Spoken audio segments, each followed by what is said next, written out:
Mr. Speaker, can I also wish everyone a happy St George's Day? And can I also associate myself with the remarks about the passing of His Holiness Pope Francis on Easter Monday? Being married to a Catholic, I know the profound loss for millions in Britain and across the world. Mr. Speaker, does the Prime Minister now accept that when he said that it was the law that trans women were women, he was wrong?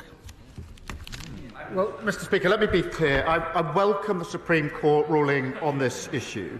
It brings clarity and it will give confidence to women and, of course, to service providers. The Equality and Human Rights Commission will now issue updated guidance, and it's important that that happens and that all service providers then act accordingly. This government's approach and my approach has been as follows: to support and implement the Supreme Court ruling, and we will; to continue to protect single-sex spaces based on biological sex, and we will; but also to ensure that trans people are treated with respect, and we will; and to ensure that everybody is given dignity in their everyday lives.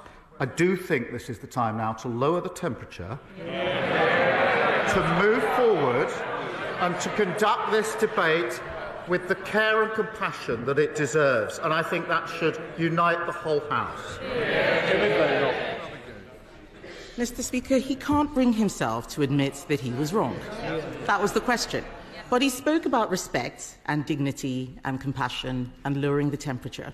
So will he now apologise to the member for Canterbury, the very brave member for Canterbury, for hounding her out of the Labour Party simply for telling the truth?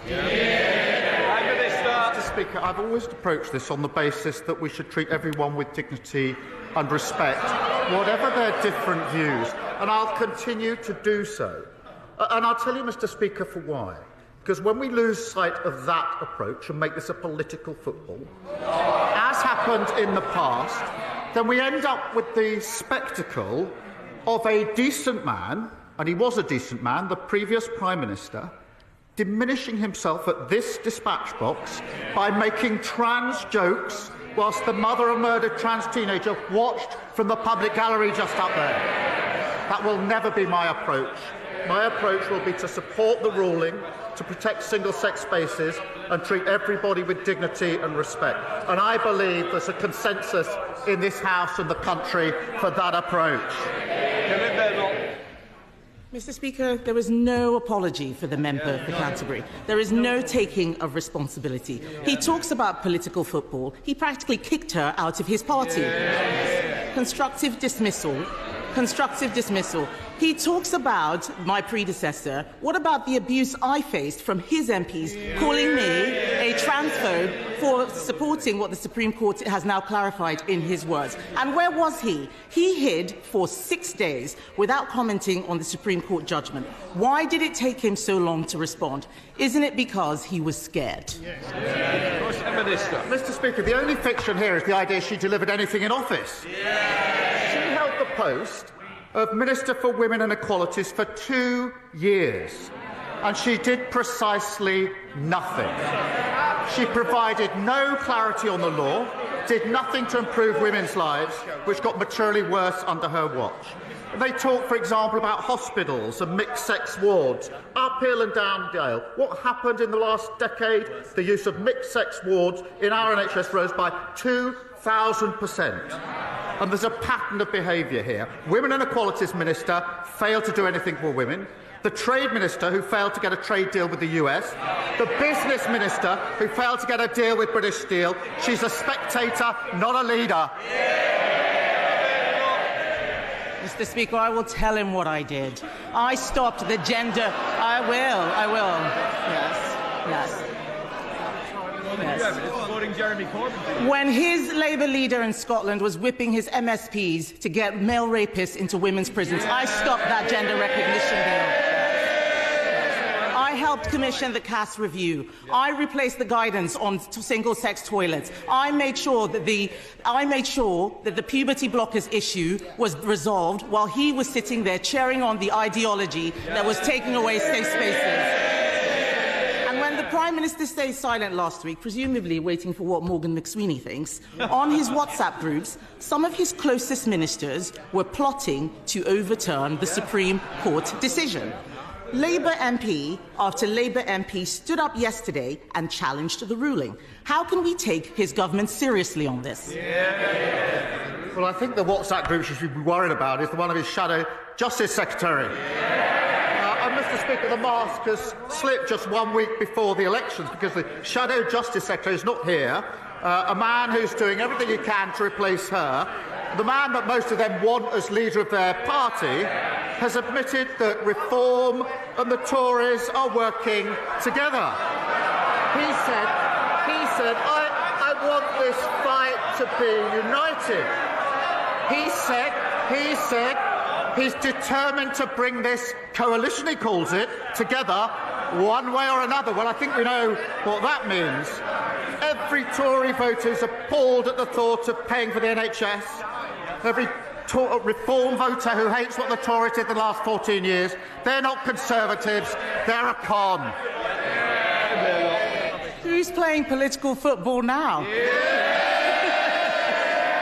He's got no answers, Mr. Speaker. He's got no answers. Yesterday, Labour MP after Labour MP challenged the ruling. He should be more worried about his backbenchers than my frontbenchers. His Labour ministers called the chair of the Equality and Human Rights Commission appalling. Baroness Faulkner's role is critical to enforcing the court's judgment. She has had to put up with relentless abuse, not just from his front bench, but from activists and ideologues. Reappointing her will be a clear sign that he is taking this issue seriously. So will he commit to reappointing Baroness Faulkner when her term expires this year? Well, Mr. Speaker, I've always said the debate should be conducted properly on the principle of debate. I've said it many, many times. But I would remind the Leader of the Opposition that when they were in government, violence against women and girls reached record highs, rape prosecutions fell to record lows, and millions of women were left stuck on NHS waiting lists, unable to get the health care that they needed. Under this Labour government, NHS waiting lists down by more than 200,000, domestic abuse specialists in 999 control rooms. We strengthen access to maternity pay, something she calls excessive. She talks about political footballs, but a coalition between Reform and the Tories being formed behind her back, we know what that means when the Shadow Justice Secretary and the member for Clacton cook up their joint manifesto. NHS charging a pro-Russia foreign policy, end to workers' rights. Just as the Love government lost control of the economy, the borders and health, in 6 short months, she's lost control of her party. Mr. Speaker, he's clearly so uncomfortable talking about this subject. Yes. This is a choice between a Conservative Party that stood up for common sense and a Labour Party that bent the knee to every passing fad. This is a question about moral courage, Mr. Speaker, about doing the right thing even when it is difficult. And the truth is, he doesn't have the balls. The Prime Minister only tells people what they want to hear. He only tells people what they want to hear. He is a weather vane who twists in the wind. He cheered an ideology that denied safe spaces to women and girls because he thought it was cool to do so. He hounded a brave female MP out of his party for telling the truth he accepts now. And now he is hiding behind the Supreme Court judgment. And isn't that because he doesn't know what he actually believes? I can only assume that sounded better when she did it in the mirror earlier on. But the truth is, it doesn't really matter what the Leader of the Opposition says, because nobody believes, none of them, that she's going to lead them into the next election anyway. It's going to be the Shadow Justice Secretary. He's away plotting, that's why he's not here today, Mr. Speaker. And the member for Clacton fighting over the bones of the Tory party. And they think Reform are going to give them their votes without changing their policy. Absolutely no way. The member for Clacton's going to do what he always does, eat the Tory party for breakfast.